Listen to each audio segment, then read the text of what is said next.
Hi, Carola. Hi, Anand. How are you today? I'm good. How are you? I'm good. So it's great to have you here. Today, my guest is Carola Doerr. She's a CNRS Research Director in the Computer Science Department LIP6 of Sorbonne Université in Paris, France. Carola's main research activities are in the analysis of black box optimization algorithms, both by a mathematical and by empirical means. Specifically, she's very interested in controlling the choice and the configuration of black box optimization algorithms all along the optimization process with and without machine learning techniques. She's equally interested in complexity results, running time bounds, good benchmarking practices, empirical evaluations, and practical applications of self-adjusting black box optimization algorithms. Carola is associate editor of IEEE Transactions on Evolutionary Computation, ACM Transactions on Evolutionary Learning and Optimization, and Evolutionary Computation. Carola's works have received several awards, among them the CNRS Bronze Medal, the Otto Hahn Medal of the Max Planck Society, Best Paper Awards at GECCO, CEC, and EvoApplications. Carola, thanks a lot for accepting the invitation. It's such a pleasure to have you here. Thank you very much for having me. Great pleasure to be here and great pleasure to be part of the Subject to podcast, which I think is a very valuable resource for the community and so nice to see. To see other interviews and now very happy to be part of it. Yeah, thanks a lot. Carola, I deliberately pronounce your name like that, but how is it actually pronounced? Okay, so I'm German by background, and in Germany we say Carola. But now I'm much more used to the French pronunciation, which is more like Carola or something like this. But since I've lived in many different countries, I'm quite used to many different pronunciation. I don't really care, so any pronunciation is fine. Okay. When and where were you born? Okay, so I was born in 84 in Acre, or close to Aachen. That's in the west of Germany, just at the border with the Netherlands and Belgium. Right. And how was your childhood? Childhood, pretty normal childhood, I would say, for that time and that region. So I grew up in a family with two siblings, one older sister, one younger brother. I went to the local primary school, local high school. Pretty normal, I would say. Life, no mathematics at that time. So neither my father nor my mother are somehow mathematicians, not at all, nor anyone else in the family. But already back then, my primary school teacher said that Carola will become a mathematician at some point, and everyone was like, okay, how can she say that? No, she proved to be correct. Mm-hmm.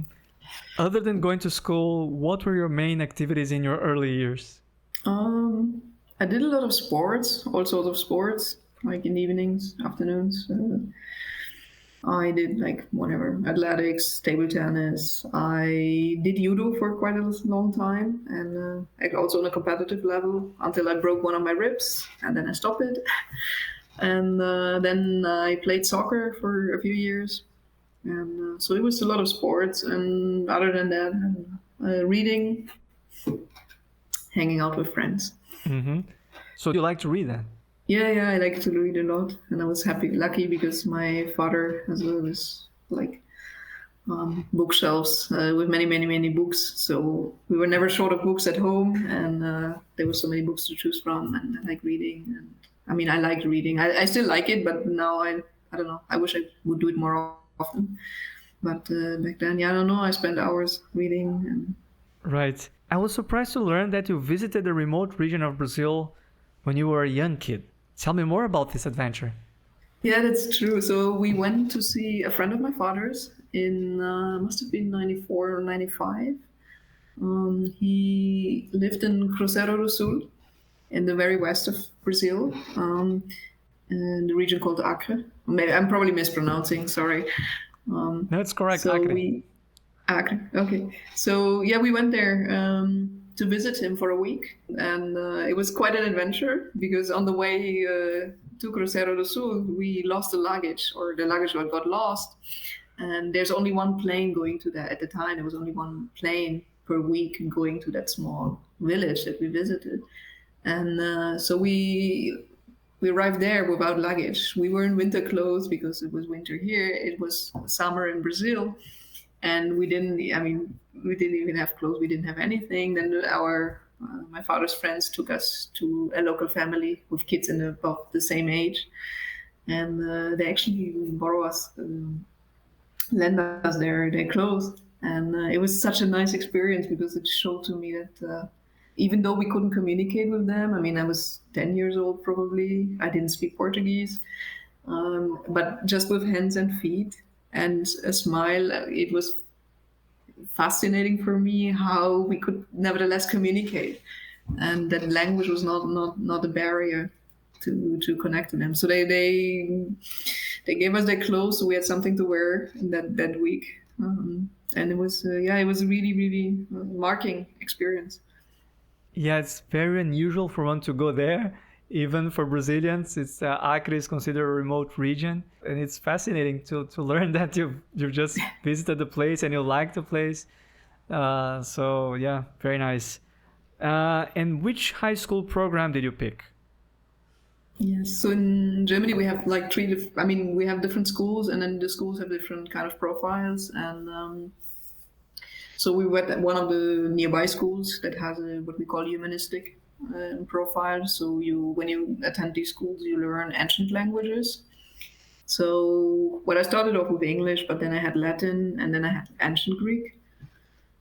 So I didn't learn neither French nor Spanish nor any other language that could possibly, English, but other languages that could possibly be useful.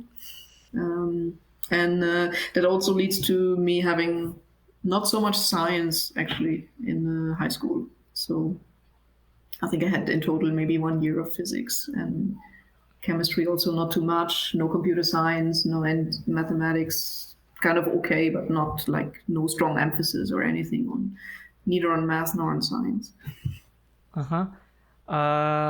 It seems that you went to the university every now and then just to attend classes and feel the environment.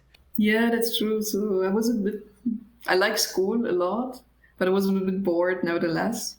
And kind of to compensate for that, every now and then I would go to Acre, to the RTWH, Technical University, just to feel the spirit. And I remember sitting in this lecture room, the professor standing there being very excited about something, and the students were listening. And I love this atmosphere so much. I didn't understand a word of what the professor was saying, but just this, I don't know, I had this picture in mind that maybe one day I could be one of them. I could be sitting here, I could understand possibly what the professor is saying, how this would be so wonderful to get access to this knowledge. And that kind of motivated me to keep going, because I was actually considering to quit school. And wow. Then I kind of immersed in this. I just went there not with like to understand the subject, but only really to feel the atmosphere and to get the motivation to continue high school. Yeah, very nice attitude. I had 1 or 2 students from high school attending one of my classes, but that's not that common. I think there should be some effort trying to, encourage students to not only join university, but to understand how the system works before joining the university itself.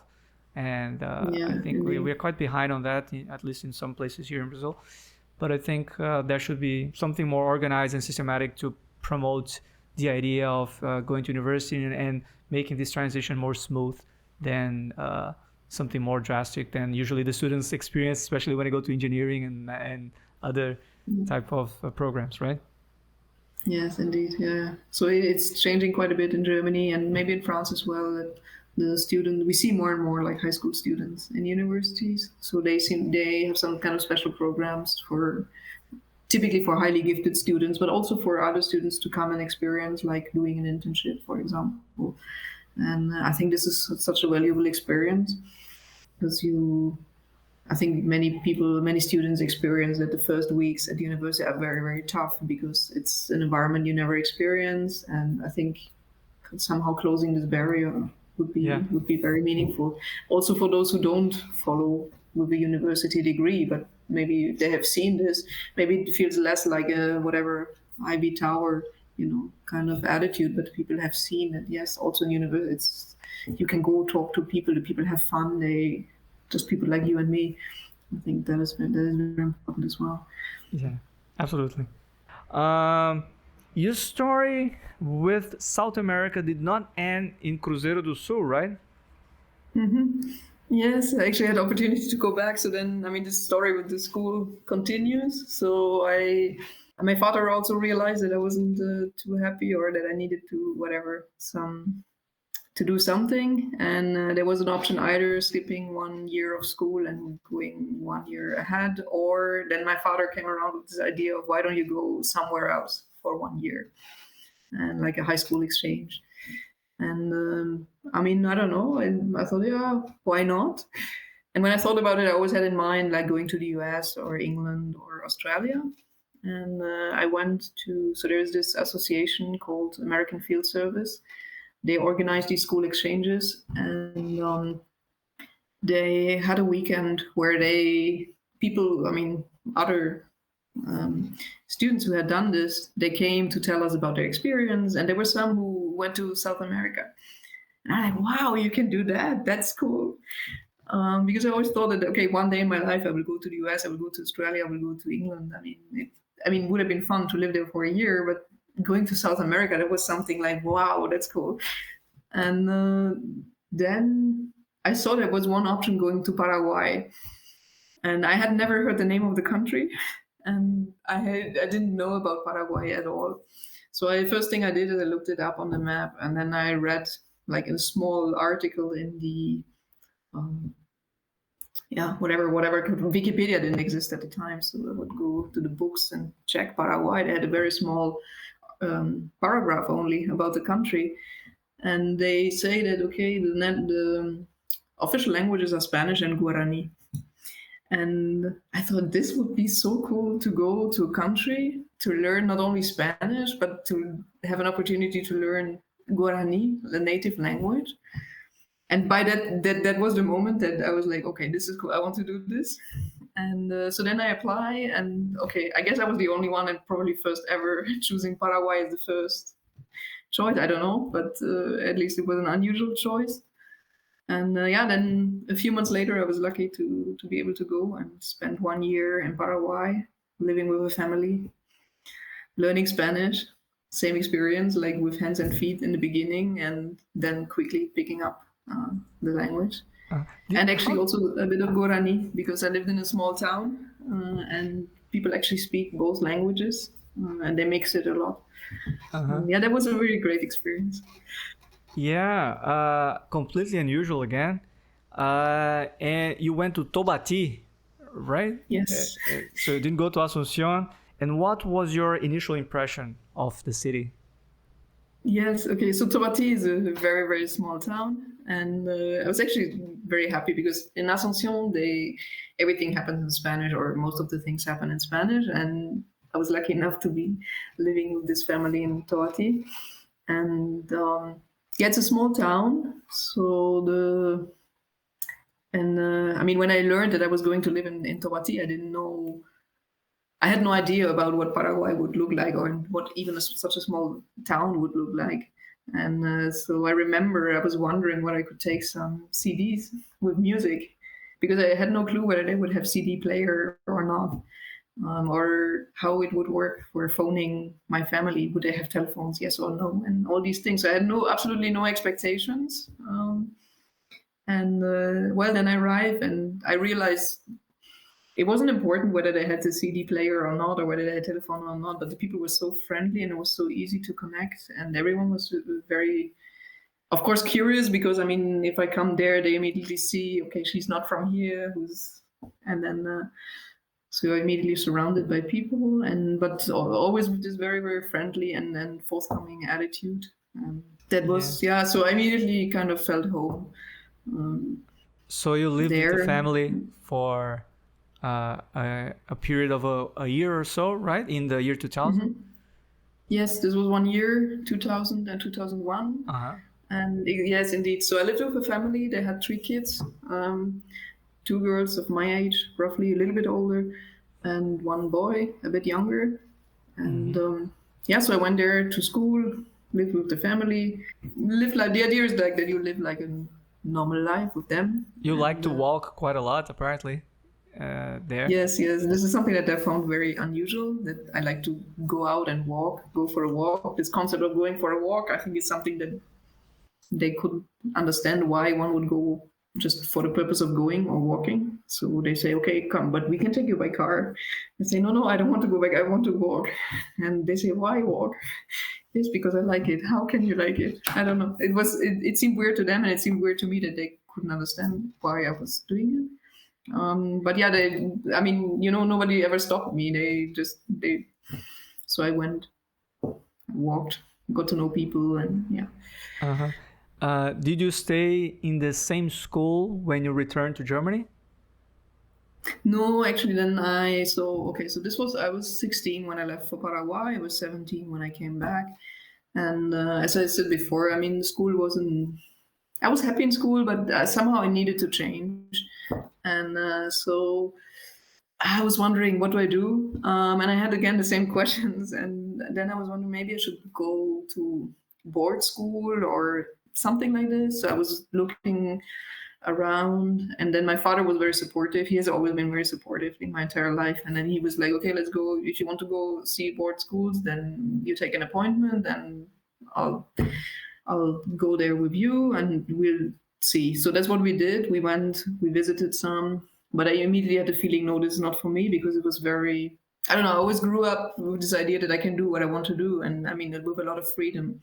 And in these board schools, it was the opposite of what I was used to. So I knew it was not for me. And then my aunt actually said, why don't you come live with me? Then you have it's a completely new environment. She lives in the south of Germany, in Konstanz. And yeah, that's what I did. So then I decided to move to the south of Germany. Then my sister actually said, if you go there, I come with you.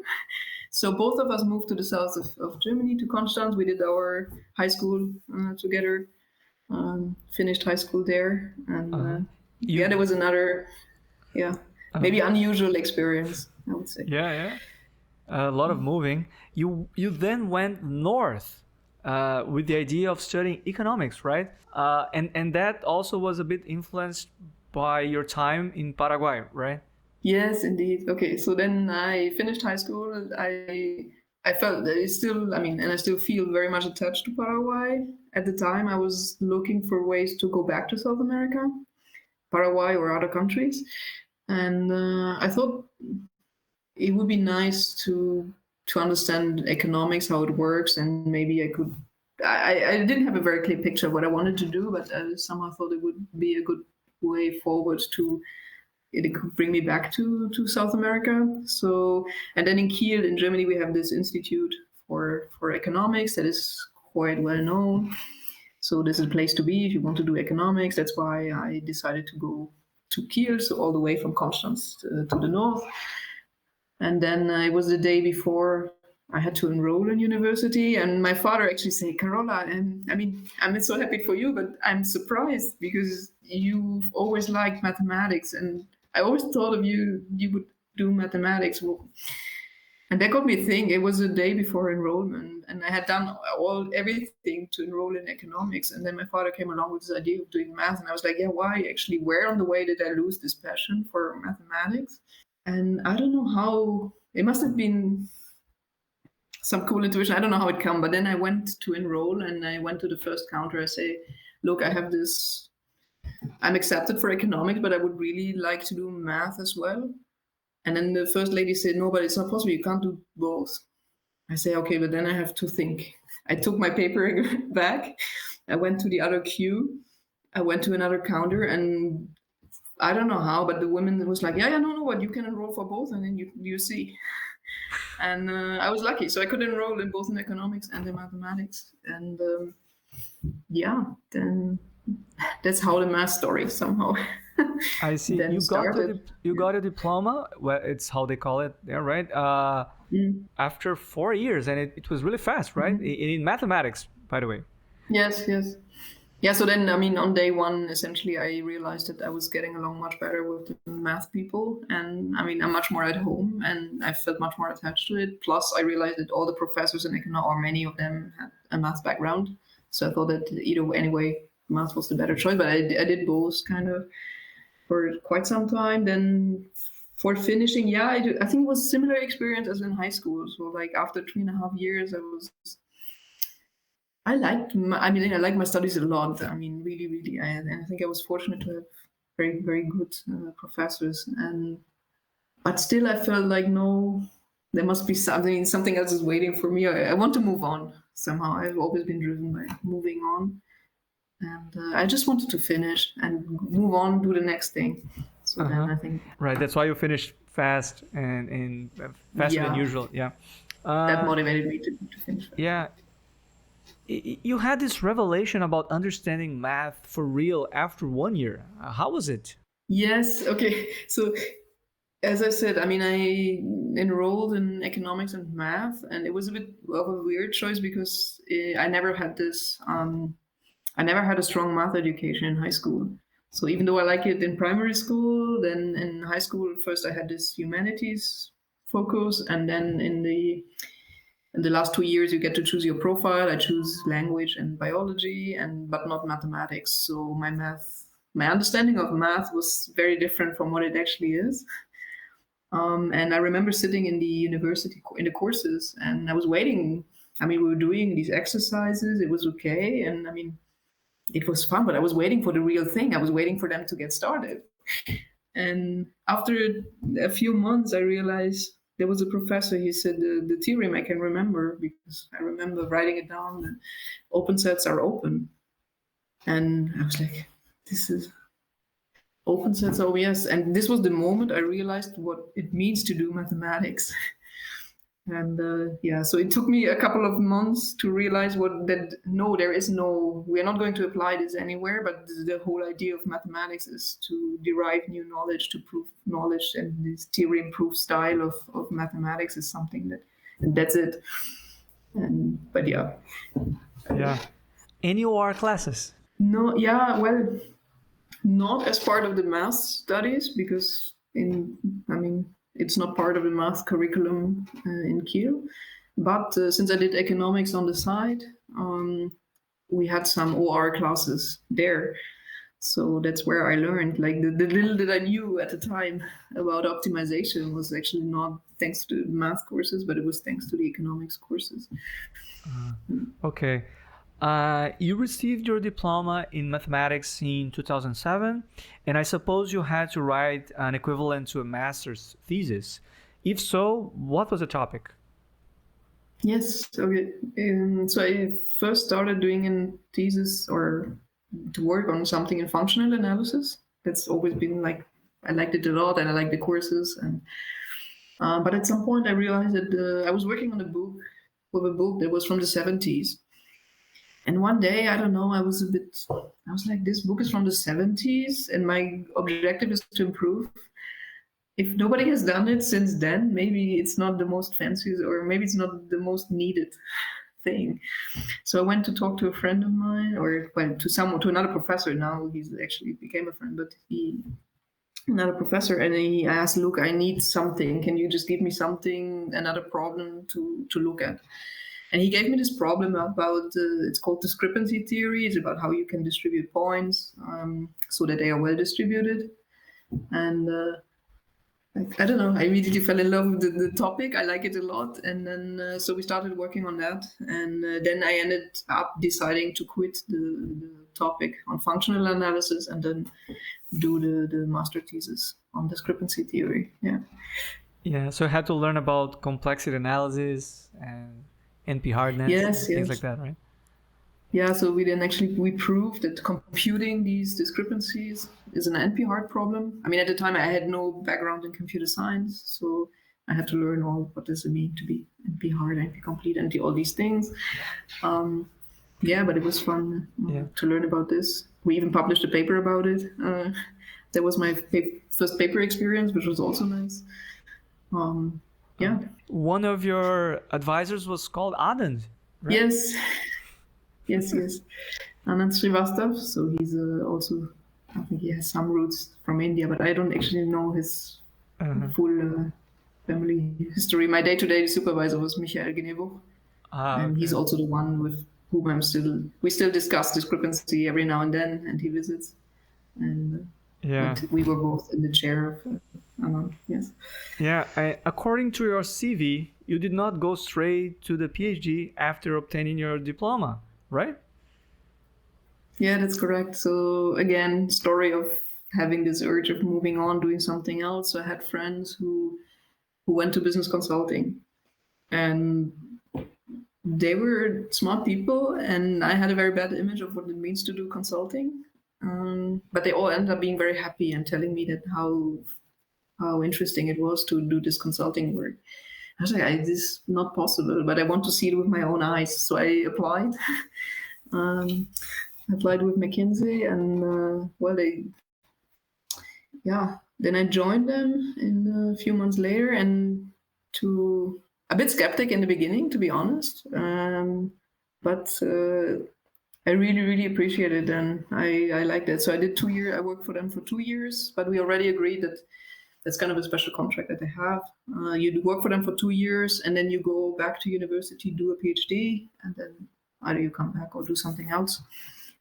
So I thought, okay, why not? I mean, I was quite young at the time, I did studies in 4 years. So I was like, okay, if I spend 2 years now, I get some experience in real world, and I would still be young to start a PhD.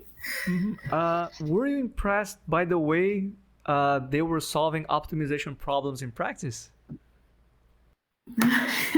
No, actually, that's what. So I loved optimization at the time. I felt that as a mathematician, I've always chosen projects that had some optimization component in it, and most of my projects were in logistics.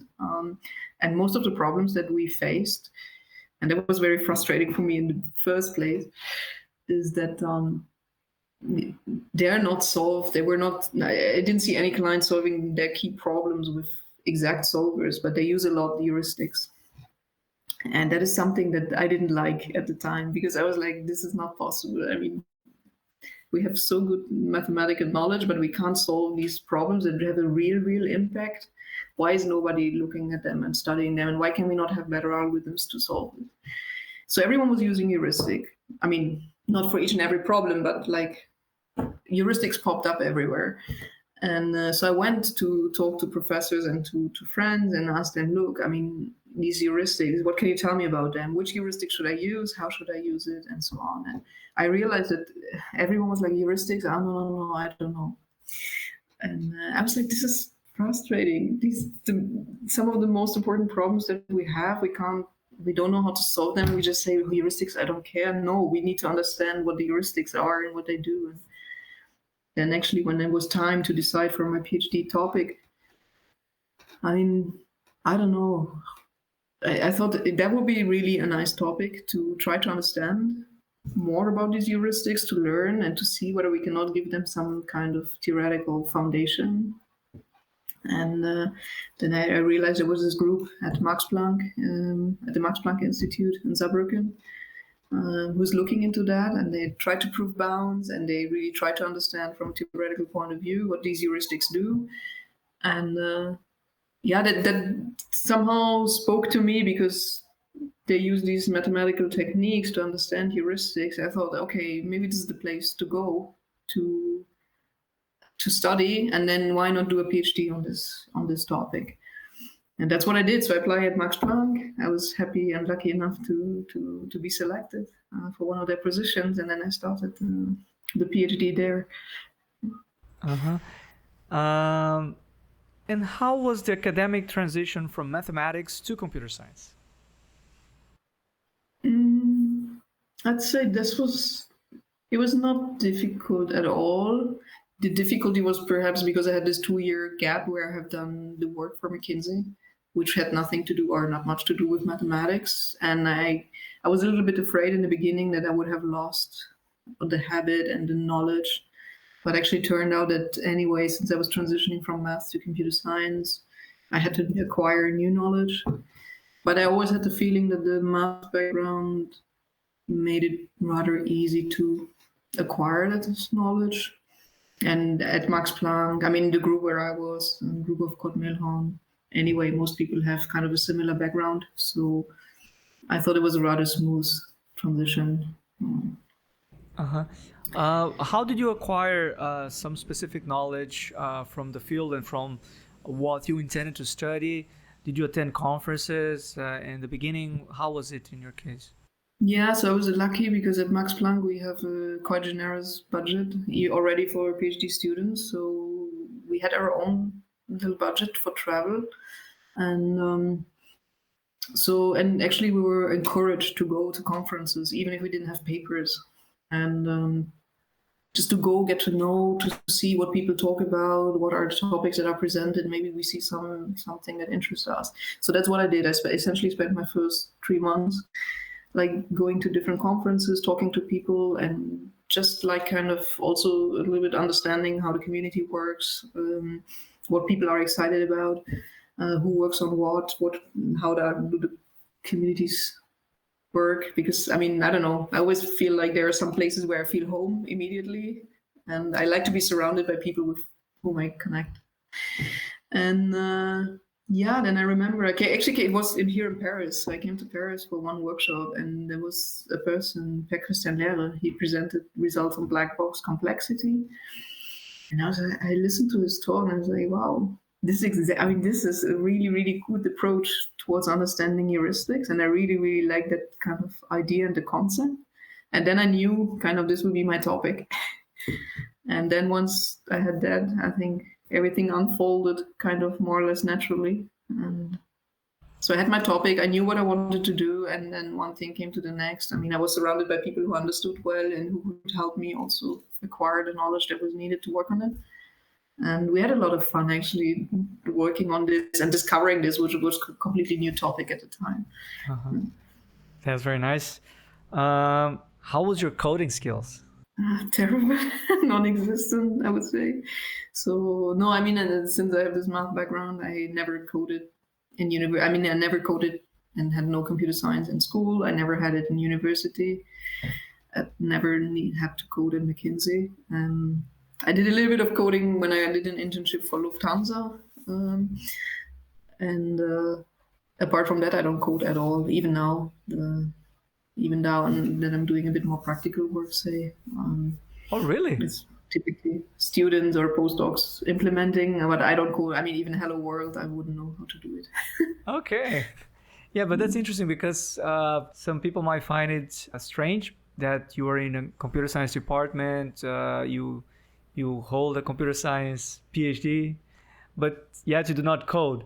But that's perfectly all right. But for some people, they may, find it unusual, but I think the frontiers between math and computer science are kind of, it's not that there's a clear frontier between the two, so it may seem a bit paradoxical, I think, especially for young people. Exactly. Or maybe from, I don't know how it is in other countries, but I would say here I'm surrounded by people who do not code in their day-to-day life, even though we're in a computer science lab.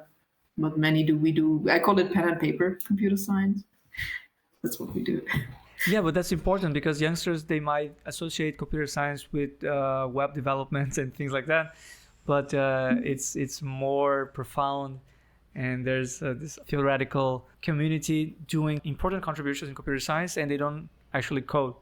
That doesn't mean that you're not involved in research work that one has to code, right? So it's important for young people to understand that. Sometimes they really get stuck with the stereotype, and they find it, no, if I'm doing computer science, it's all about coding, and it's not entirely true. Of course, you have to learn if you're doing computer science, but it's perfectly all right to do important contributions in the field from a theoretical perspective, and that's what I think.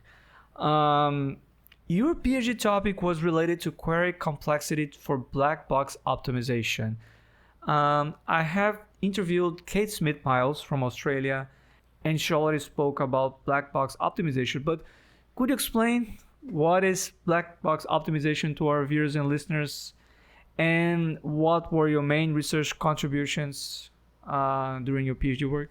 Yes. Okay. So black box optimization, the general idea is that we want to solve a problem. I mean, we have an optimization problem, but we don't necessarily have, or we don't want to use an explicit formulation of the problem. So rather than looking into the problem in great detail and manipulating the data that describes the instance, we take it as a black box. And what we do instead is we propose a solution, and let's say X, and then I evaluate the solution. So for example, I could run a simulation, or I could do a user study, or do some physical experiments. And then I evaluate the solution, and then I return f of x. So like the quality, how good is x? Then I learned something. Now I know x has a quality f of x, and that can help me, or that helps me to propose a new solution. Y, I evaluate y, I return f of y, and now I have x and y, and I know their quality. I can propose z, I evaluate it. So black box optimization is this kind of optimization by try and error. So you propose solutions, you look at the quality, and then you adjust the way by which you propose the next solutions. That is black box optimization, roughly. And it's needed sometimes. I mean, we use it a lot, either because we really don't know what the problem is. So think of engineering problems. Yeah, so maybe we have a big simulator that runs overnight to evaluate how good the solution is. Or simply because we don't know how to solve the problem. You can think of NP-hard problems, right? Many problems are so hard that we do have all the data. It's not black box, but we don't know how to solve it. So we use algorithms like this. So you can think of local search algorithms, or just randomly sampling, right? Just randomly proposing solutions. Sometimes it's not so bad. All of this is black box optimization. And the query complexity that you've asked for, or like the topic of my PhD thesis, was that if I have a problem, what is the minimum number of such queries or evaluations that I need to do in order to find an optimal solution? So this should complement. I mean, it's like in classical computer science. So we can either look at algorithms and see how well does this algorithm do on this problem, and then have some bounds, or we can look at the problem, and that's why I call it complexity theory, because now I'm only looking at the problem. I'm looking at the best possible algorithm to solve this problem. And I want to understand what is the best possible, how many queries do we need to do to find an optimal solution. Yeah, sounds really interesting. Could you give a small example to clarify some of these concepts?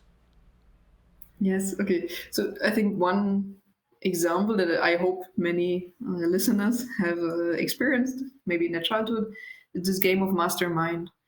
So in the Mastermind game, we play with two players, and let's say I have a color code, and your goal is to find my color code. Okay, so maybe I have red, green, blue, yellow, and you want to find it. And what you can do is you can make a guess. So maybe you do blue, blue, blue, blue, and I go and I check in how many positions do we agree. And then I tell you how many positions, maybe we have two in common, and maybe you have a color that is not in the right position, I tell you. So it's a little bit like black box. You give me a solution, you make a guess, I evaluate it, and I tell you what is your score. And then you use that information to make a new guess. And in this Mastermind game, that was quite popular in the 80s and 90s, then your goal is to find this secret code using as few queries as possible. And this is exactly essentially, and then black box complexity would ask the question, what is the best possible strategy that you could have? So what is the minimum number of queries that you need to do to always find the solution? I can really relate to this because I played that game. We call it Senha in Brazil. And I was very proud that I could always win because I had this little strategy that will always work. There's a limited amount of trials, right? And and then I remember I started always trying to guess the colors and then the positions and so on. And eventually I could crack the code, if you will. And and there has been some research on this this game, right? To find the optimal strategy and Indeed. What's the best result? Okay, so there for the original game that you can, like the one that was commercialized, it was actually Donald Knuth who in the 70s looked at and he proved that you can always win in 5 guesses. So I don't know your strategy, whether you can be. No, I think it was more than 5. Yeah.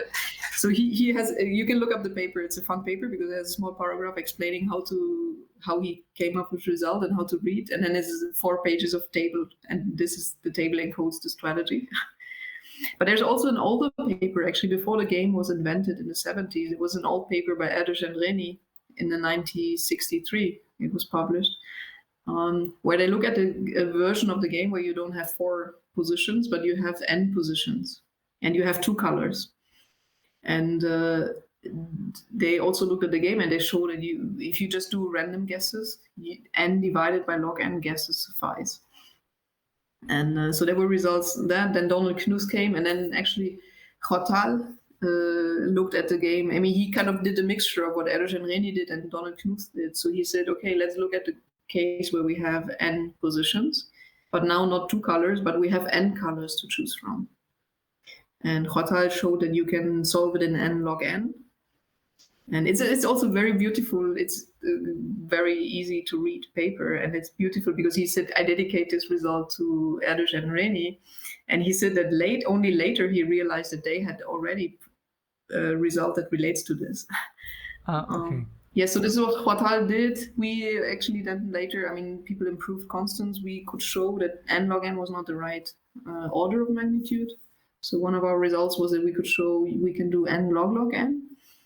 And more recently, people from ETH Zurich have improved it, and they show you can actually do linear time, which now solves the problem because we also know it's best possible.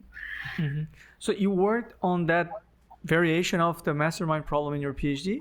Yeah, or this was after my PhD, or towards the end of my PhD. I mean, it was during the PhD. I went to a conference in Russia, and we didn't think of mastermind when this problem is a problem that is very, very well studied, let's say, in black box optimization or in this heuristics community. We don't call it like that.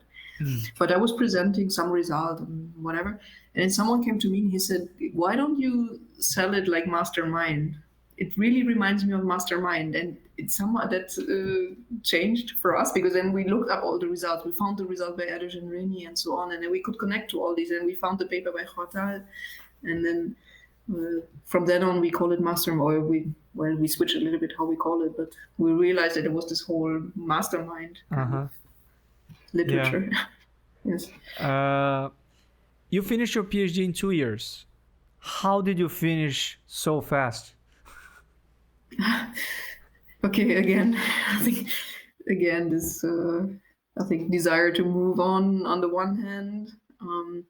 It was also, I mean, of course, I've been very, very lucky to, I mean, it was in March, I think, of the first year that I found this topic. I was really fascinated by it, and we had nice results very quickly. But it was also a matter of, I wanted to finish because I still had this idea that I would go back to McKinsey. So, and that's actually what I did. So I handed in my thesis, I think it was September 2011. And then I went back to McKinsey half-time. So I was half-time working for Max Planck Institute, half-time working for McKinsey. And I thought that, okay, I will defend my thesis and then go back and work for McKinsey, because I also liked that a lot. And yeah, it's not quite how it happened, because then I did that, and I went back and I resumed my work as a consultant. And I enjoyed it. I was working on a really, really nice project. But there was one day I was in the hotel at the elevator, and I was pressing the button to go up to the floor of my room, and I was wondering. I was like, well, what am I doing in this hotel? I could be now at home with my now husband, and we could spend the evening together, and I'm here in this hotel far away, and maybe it didn't. And within 1 second, it didn't feel right, and then. Okay, so by the end of the week, I go back. I was still working half-time for Max Planck Institute. I went and talked to Kurt Mehlhorn, the director of the team. And I asked him, Kurt, I don't know, do you think there's a chance for me to have a career in academia? And he was very supportive. Yeah, I mean, this whole discussion showed to me, maybe why not give it a try? And then I could be with Benjamin in the evenings, and we could. I mean, yeah, it would be a different life. Not quite what I had imagined before, but it somehow sounded much more appealing to me. And then the decision was made, I think, the next day. So then I resigned from McKinsey and decided to go for an academic career. Right. So you were doing postdoc at Max Planck Institute, but not for very long. You went to Paris the year after. How did you end up in France for another postdoc? Okay, yes. Okay, so first of all, I think it's in Germany, it's quite common when you finish a PhD that you do a postdoc, and it's just the normal way you do a postdoc, and then before you have your first permanent position. And it's also very common to go abroad. And maybe the most natural choice for me would have been to go to the US. That's what many people do. But we also wanted to start family, and there was maybe one reason to not go too far away. Then I found also this nice group in Paris, working also on query complexity, but for quantum computing. And I always thought that we could make a connection because we really lack tools to do query complexity for randomized algorithms. And I always had this hope that if I learn how they do it in for quantum computing, maybe I could learn something that could inspire me to do it for randomized algorithms. Didn't quite work out, but I nevertheless had a good time in Paris and in that team. And then also actually I like it very much. And then I got to know about CNRS positions and the possibility to have like a researcher, like a job as a researcher. And that sounded fantastic to me. At the same time, they had an opening at École Polytechnique where my husband. We said, why not him applying there? I apply for this researcher position, and then we just see what happens. And both of us got an offer, and we say, it was more adventure mode. We were like, okay, why not give it a try? Let's see. Let's go there for a few years and see whether we like it or not. And that's how we came to Paris. Right. So you quickly solved the two-body problem and had the chance to be together in Paris.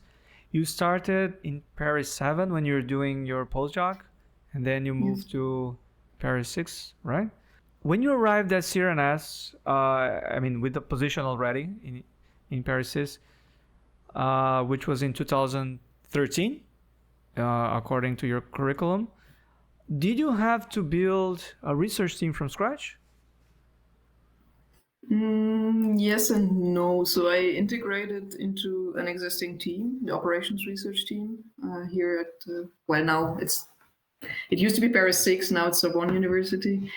So I integrated in this team, and that was rather smooth. There were some natural connections to be made, but nobody was really working on heuristics or analysis of randomized optimization heuristics. So I found myself working a lot with the collaborators that I had from before. And I think it was only a few years later that essentially I started building up my own team with the students and postdocs. Now also a research engineer who's working with us on this topic. So now we have a small, let's say maybe a team within the team that is really working on black box optimization. Yeah, we are still part of a bigger team, and we have our seminars together, we discuss together, we share many problems together and so on, but it feels a little bit like a team within the team still. Yeah, and how was your strategy to build a team? I understand that you had an OR group there, but as you said, you had to, have your own little team working on the specific topic that you were interested. And you had to attract students, you had to prepare the environment and establish some culture. So how did you proceed in this case? It all started quite slowly, I would say. So there was one student, she did the master's studies with me, or with us actually, on a different topic. And then there was a call for PhD subjects. And then I asked her, would you want to continue with a PhD? And she was like, yeah, why not? And then we gave it a try, and we got the funding for her to continue with the PhD. So Anja was then my first PhD student here at LIP6 in the computer science. So we started with her. I really liked that. And then because then out of a sudden there was someone I could talk to who was sharing, like working on the same subject. We were sharing our enthusiasm for the problems, had some results. And I like it so much that it made me remember the days at Max Planck, where it was just great. You had 30 people around you, where everyone's working. I mean, you can talk to everyone, and everyone's very excited. And I was like, okay, that's so cool. I mean, that would be nice to have more kind of people working on this. So I apply a lot. I mean, I spend a lot of my time writing grant applications and trying to get money and different ways of bringing in students. Also master students from the courses who come to do an internship, like a master thesis with us. And I don't know how come, but then it's somehow a lot of like also random things that happened all along the way, but then kind of the team grew and grew and grew, and then makes me feel so happy now. For example, when I go out of my door and I see them sitting in the group room and they play card games or board games after lunch. I mean, it makes me feel proud because I see them working together as a team, but also sharing like nice moments. And so I really have this impression of having a team. Yeah. Well, it's nice when they start bonding and things are organic, and it happens naturally. So it's nice. Let's talk about your research activity from the past 10 years. Why don't you start telling me about your work on parameter control in heuristics? Okay. Yes, so parameter control. So when we use black box optimization algorithms to solve problems, we have two big questions essentially that drive our research. The first question is, which algorithm do I use? Because there's so many out there. And the second question is, once I've chosen an algorithm, for example, a simulated annealing algorithm or a local search algorithm or an evolutionary algorithm, these algorithms have their own parameters. And these parameters, like, for example, what is the radius at which I search for new solutions? Okay, so many of these algorithms, you have one solution, you create a new one, you check whether the new one is better, and if so, you continue to search here, like greedy heuristic. And the question is, where do you search? How big is the radius within which you search for new solutions? And this is an important parameter. And what people do or did a lot is trying to understand how to choose this parameter for what kind of problem. And that makes a lot of sense. But it actually turns out that the problem, even though the problem is always the same, while we're optimizing, it's not always the same parameter that's good. So maybe in the beginning, I want to explore the search space. So I want to have for example, large radius. Yeah, I want to really go all over the place. I want to visit many different kind of solutions and test where are the regions with the good ones. And then towards the end of the process, I want to converge. Then I don't want to do large jumps anymore, but I want to search within small. So we have this parameter that controls the radius. And what we do in parameter control is we analyze methods that automatically adjust these. So maybe you start with something large and then you decrease it. So simulated annealing, for example, decreases over time. But if you think about it, it's a bit unsatisfactory because it doesn't use feedback from the optimization process. So there's always been this feeling that we should be able to do better if we incorporate the feedback. So the systems that I'm interested in, we call them self-adaptive parameter control. So you have a solution, you create a new solution, and if you're happy with what you're seeing, then you, for example, increase the parameter or decrease it. Okay? If you're not happy, then you do something else. And then so that you choose the parameter while you're optimizing, and this is why we call it control, because you have to control its behavior during the optimization. So parameter control is not new. It's not us who invented parameter control. People have used it for a long time. But what is new is that we were able to actually prove for certain parameter control techniques that they are able to really follow the optimal choice. And so that we would have, that it would lead to running times or optimization times that are really optimal or quasi-optimal. And that somehow, it was nice because it gave a theoretical foundation to what people are doing, how they are controlling the parameters. But it's also nice because it shows that the technical, like our mathematical capabilities have improved quite a bit so that we can make such precise computations. Yeah, that sounds fascinating. Is there any relationship with reinforcement learning? That's actually interesting that you ask it, because indeed, some of these techniques that we analyze, they are inspired by reinforcement learning. So you can think of this, imagine you have different parameters you could choose from. So, and then one way to control the parameter could be that with some probability, I try a random one. And with some other probability, I greedily choose the one that I'm most happy with at the moment. And I do one step, and then I update how happy I am. And this is exactly what reinforcement learning does. Like, people in reinforcement learning call it an epsilon greedy strategy. And in parameter control, we have exactly the same kind of ideas and strategies. And here again, I mean, we can actually analyze this and prove bounds for such systems, which I think a few years ago was not possible. But now we can do that, and we can show, look, this reinforcement learning technique, it actually follows the optimal bound, and it gives you optimal, quasi-optimal running time. That's quite fascinating. Yeah, exactly. Yeah, providing theoretical results on this very tough problem of, tuning the parameters as the algorithm runs is just really remarkable. It seems that you became a bit frustrated about the insights from theoretical works being hard to communicate, and therefore decided to take a different direction at some point. Yes, indeed. So it's actually related to building up the team, because I was writing a project proposal, and I had to explain how I would spend my time in the next 5 years. And I was continuing like the parameter control, like I was continuing all these kind of research. And then somehow I always felt that there was something's missing, and it didn't feel complete. And then I realized that, yes, actually we have all these nice results and insights. And as you say, it's cool to be able to prove, but it would be so much better if we could use this knowledge to actually change something in practice, and to help people understand why we get so excited about the result. What does it actually mean for them? And so then I thought I should change something in my research. I should not only do theoretical work, but I should actually try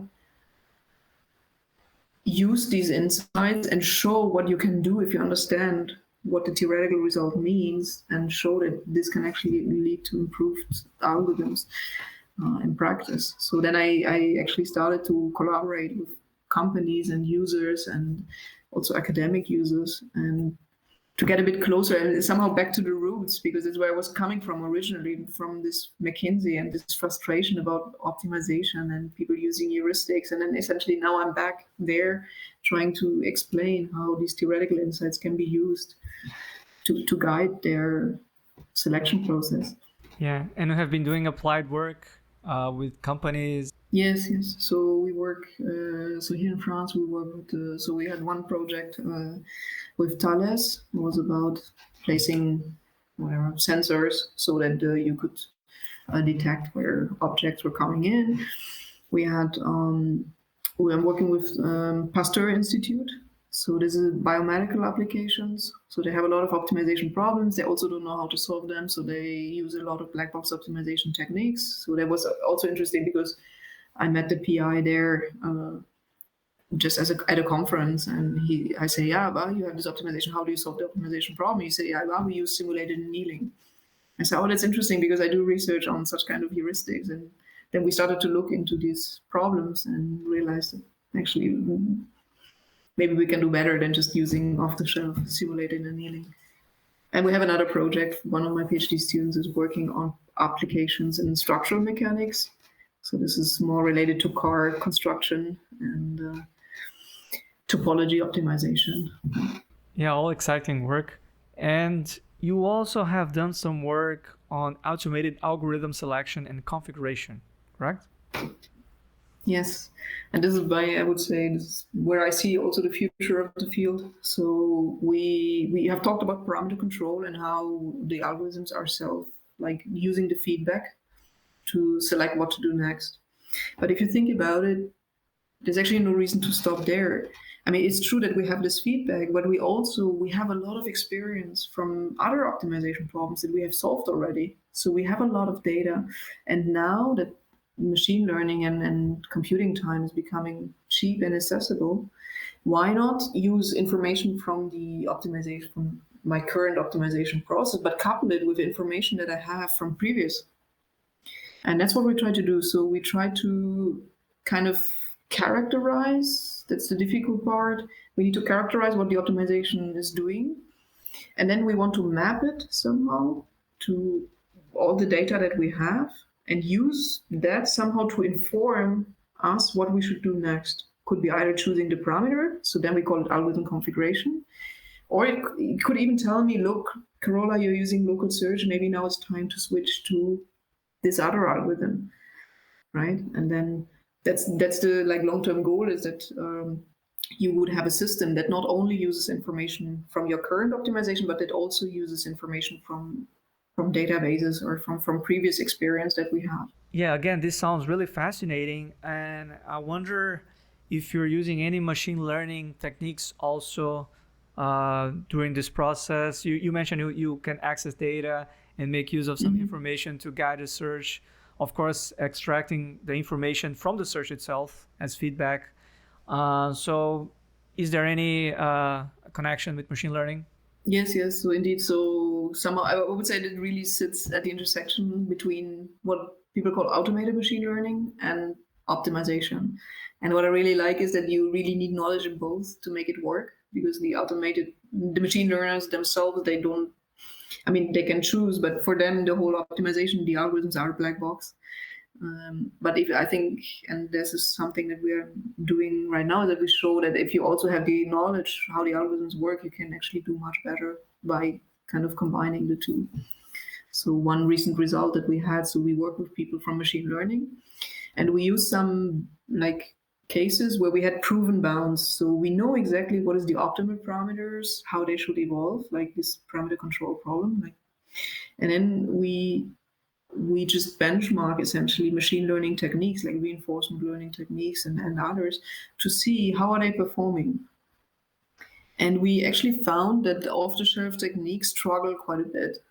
So if you would ask me, can we use an off-the-shelf reinforcement learning technique to do parameter control, and I would go do my experiments and would be very frustrated because it didn't work at all. But then with the help of the machine learning people, so we can actually, because they know how to make it work, and then we work together, and then we could actually show that in the end we had something that actually worked and it could learn, but it was a long process to get there. And what's fun now is that we can actually, because we can generate these problems where we know what the ground truth is, and we can generate many of them, and we can, for us, it's no problem to scale the dimension or to scale these or that parameters. So we can make the problem complex or easy, and then we can benchmark the machine learning techniques against this. And we can always see not only is it good, how do they compare amongst each other, but we can also see how good is it compared to an optimal strategy. And sometimes it's fun because we see, okay, they seem to be good, or we can have a ranking between the different techniques, but they are very, very far off the truth. And that also then plays back to machine learning, because then it helps them also understand how they need to adjust these techniques for applications and optimization. And I think this intersection is super exciting. This is why. So we are also hosting here in September the conference on automated machine learning. And even though I'm more an optimization person, but because I believe that this intersection is so important, that we need to meet and to create kind of opportunities for us to exchange. Absolutely, yeah. And the exciting thing is you're providing relevant theoretical insights. It's not only about, running experiments over and over. It's about trying to provide an underlying theory to decision making regarding parameters, and also when it's not about solving the decision making problem only, it's about deciding which parameters to use, and not only using the information of the current execution of the algorithm, but looking at what happened in previous executions and different instances. So it's really, really interesting and relevant, and it can pave the way for promising avenue of research in heuristics, right? Rather than just proposing yet another meta heuristic, you can go and try to enhance the performance by looking at these things and these new ideas, both from a theoretical and practical perspective. So it's fascinating. Since you're talking about heuristics, I have a question. Have you faced any prejudice for conducting research activities associated with heuristics and evolutionary computation? Yeah, quite a lot actually. Because many people, when they hear that people are optimizing with evolutionary algorithms or genetic algorithms or heuristics, they think like, the heuristics, it's not exact. We don't want to touch it. It's like dirty science, or not even science. So we try to change that. So we try to say, look, this is just a mathematical object. It's just an algorithm. And we want to understand what the algorithm does. And yes, you can do actually beautiful theoretical work on these algorithms. So, I try to talk to people to explain in their language, like in their mathematical language, what is an evolutionary algorithm, and when they explain it to them in their language, not using this kind of mutation, crossover, and all this kind of terminology that people typically use, and they understand, and then they immediately say, yeah, okay, but this. Okay, now we understand. This is an algorithm. We can go and we can analyze it. We say, yes, exactly. And this is actually fun to analyze. But it's true that many people, especially more, let's say, the more math flavored you go, the more the people are skeptic about evolutionary or research in evolutionary computation. But I hope this will change. Yeah, I hope so. Yeah. They see that there is actually theoretical. And that they can make a distinction between the serious work and those that do not provide valuable insights and usually based on some strange metaphors, right? So let's change topics now. Carola, do you have any experiences related to gender issues that you would like to share? That's a tough question. Yes, in a sense, being a woman in computer science you're always a little bit the odd one out. It's improving, I think, over time. But I remember being in a conference, I was the only woman in the whole room. There were 200 people. And it's difficult if you don't have role models, let's say, or people to connect to. On the other hand, I have never known differently. So I didn't realize how important it is. But now, when I came to France, I actually hear there are many, many more women in doing science in France when I came here, and I was like, oh, there's so many women, that's nice, and I could connect to them. And it was only then that I realized that I was missing I wasn't actively missing it, but I missed out on something, on some guidance from other women, maybe some role model, or I don't know, role model is maybe saying too much, but just someone who you could connect to or you would speak differently. And I think it's improving quite a bit, which is good. I think it doesn't start in universities. I think the real issue is probably much, much younger, like for the kids. I see it for my own kids in elementary school, and girls and boys are not treated equally, and especially when it comes to math. And I think that is something that is a whole attitude that I hope will change. I think it's a societal, the whole society kind of does not need to think of girls not being able to do math or not being able to do computer science. Not at all the case. And we see it from other countries where people just don't think like this. And you have many famous mathematicians and computer scientists, female, who make excellent contributions to science. Yeah, I understand. I think the influence should happen when the girls are still very young and they can understand as they grow that it's perfectly all right to work with, science, engineering, technology, and math and things like that. So let's hope these figures improve and we have more ladies around in computer science and OR and engineering, math, and so on. You mentioned kids. What about maternity and work? How has becoming a parent affected your academic performance?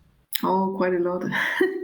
So I think I consider doing research as a sport, doing sports, and it's just our brain that, we need to constantly train. And I realized, I never thought about it like this, but I realized it after we had our first kid. So when my daughter was born, and just my brain was occupied with non-math subjects, but whatever, feeding the baby, do we have clothes, do we have this or that, and just like this. And then I realized it took me actually several months to come back to a state where my brain was functioning by the same efficiency as before, or maybe I never reached the state, I don't know. But definitely it had a big impact on how efficient my brain worked. And it also, maybe more importantly, is that I found it much more difficult then to focus. So because with the kid around, you're always kind of checking phone or school is calling or whatever. It's much harder to zoom into the research world and into a topic, in particular for theoretical work, where sometimes you need a few hours until you're really into the flow. And I found that difficult. And that also probably contributed to me changing a little bit the subject, going from very, very theoretical and theory only to more applied and empirical works, because I find it much easier there to, first of all, to get into this flow, and then second, to interrupt it and then resume it later. Yeah, so I think that it had a big, quite a big impact. But then I think I consider it as actually a positive kind of evolution. And I mean, it's also a chance to be able to do research and have a family at the same time. I know that many people struggle to have this. And so I consider myself lucky to be able to combine the two. Yeah, I find it very interesting that you had to adjust your research direction based on what was happening in your family. Of course, now you have less time and you had other things going on in your plate. You have to juggle, and I understand more or less how it works. But changing the research topic to accommodate to this new setting is really a very insightful way at looking at the whole scenario. So yeah. So Carola, would you like to say some final words to our viewers and listeners, especially the younger generation? Sure, why not? So yeah, I don't know, what can I say? I don't know. I've always been driven by the moment, maybe.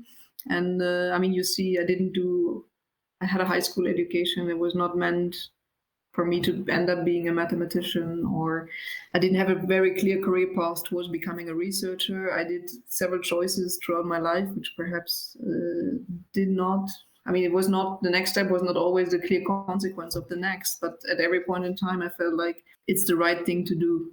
So when I had this moment in the elevator in the hotel with realizing that that's not where I want to be, and I want to be at home, I want to be with my now husband, and I want to have a family, then I just go for it and somehow find ways to make it happen. And so maybe, I don't know, as a takeaway, I think none of the decisions that we take is forever. It doesn't mean you cannot change later. And it's not because you have done something in the past that you cannot do it later. It's not because I didn't do a math high school that I could not study math. I could because I wanted to. So we have this saying in Germany, if you want to do something, you'll find a way. If you don't want to do it, you'll find an excuse. So try to be on the find a way kind of path. I think that is important. It's an important attitude to have.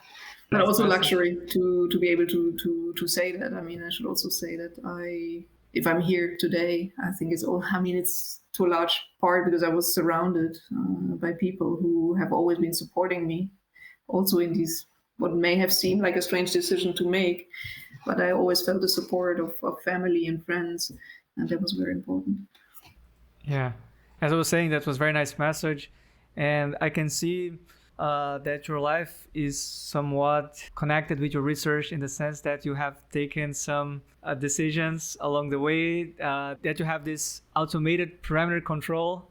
Then somehow you just make some decisions that clearly enable you to move forward and have a very good outcome out of that. So I think this final message of yours is quite encouraging. And as I said, having this conversation with you gave me this idea of, thinking of your life also as something that is strictly connected with your research work in the sense of adapting and self-adjusting and trying to extract the best out of the resources and settings that you have. So, yeah. So thanks, Carola, for this very nice conversation. I had a great time talking to you.